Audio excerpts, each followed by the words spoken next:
3 match সিরিজের প্রথম ওয়ানডেতে কাল নিউজিল্যান্ড এ দলের মুখোমুখি হবে বাংলাদেশের দল। এই মুহূর্তে সিলেট আন্তর্জাতিক ক্রিকেট স্টেডিয়ামে আছেন আমার সহকর্মী অপু বণিক। বাংলাদেশ দলের সবশেষ খবর জানতে সরাসরি যাচ্ছি তার কাছে। অপু,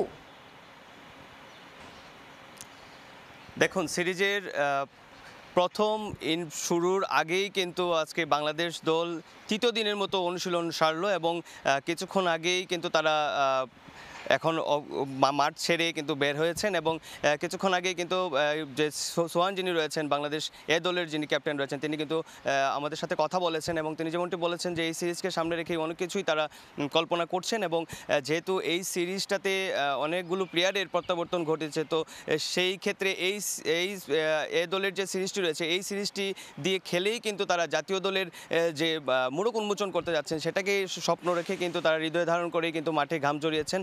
আজকে আমরা যেমনটি দেখেছি সকালে ঠিক 9:40-এ কিন্তু বাংলাদেশ এ দলের যে বহনকারী যে বাসটি রয়েছে সেই বাসটি কিন্তু মাঠে আসে এবং সিলেটের আউটার যে গ্রাউন্ডটি রয়েছিল সেই গ্রাউন্ডটিতে কিন্তু তারা অনুশীলনে খুব ব্যস্ত সময় পার করেছেন। আমরা তাদেরকে অনেক উচ্ছ্বসিত দেখেছি।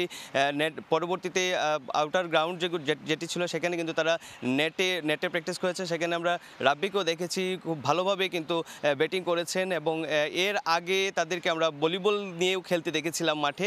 এবং যেহেতু আগামীকালতে ম্যাচটি শুরু হচ্ছে, তো সেই ম্যাচকে ঘিরেই কিন্তু বাংলাদেশ এ দলের যিনি কোচ রয়েছেন মিজানুর রহমান বাবুল, তার সাথেও কিন্তু আমরা কথা বলেছি। তিনি যেমনটি বলেছেন আসলে এই সিরিজটাকে ঘিরে কিন্তু অনেকগুলো প্লেয়ারের দিক কিন্তু উন্মোচিত হবে এবং বাংলাদেশ এ দলে যারা এই ম্যাচে অংশগ্রহণ করছেন তাদের থেকে যদি ভালো কোনো পারফরমেন্স আসে তো সেই ক্ষেত্রে জাতীয় দলে চান্স পাওয়ার কথা রয়েছে। এবং আমরা আরেকটা বিষয় আপনাদেরকে বলতে চাই, ফিল সিমন্স যিনি হেড কোচ রয়েছেন তাকেও কিন্তু আজকে আমরা মাঠে লক্ষ্য করেছিলাম।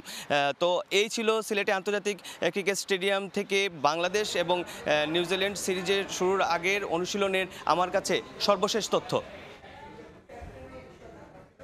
নিউজিল্যান্ড এ দলের বিপক্ষে বাংলাদেশ এ দলের আগামীকাল যে সিরিজ রয়েছে সেই সিরিজের সবশেষ খবর জানাতে আমাদের সঙ্গে সরাসরি যুক্ত হয়েছিলেন আমার সহকর্মী অপু বণিক।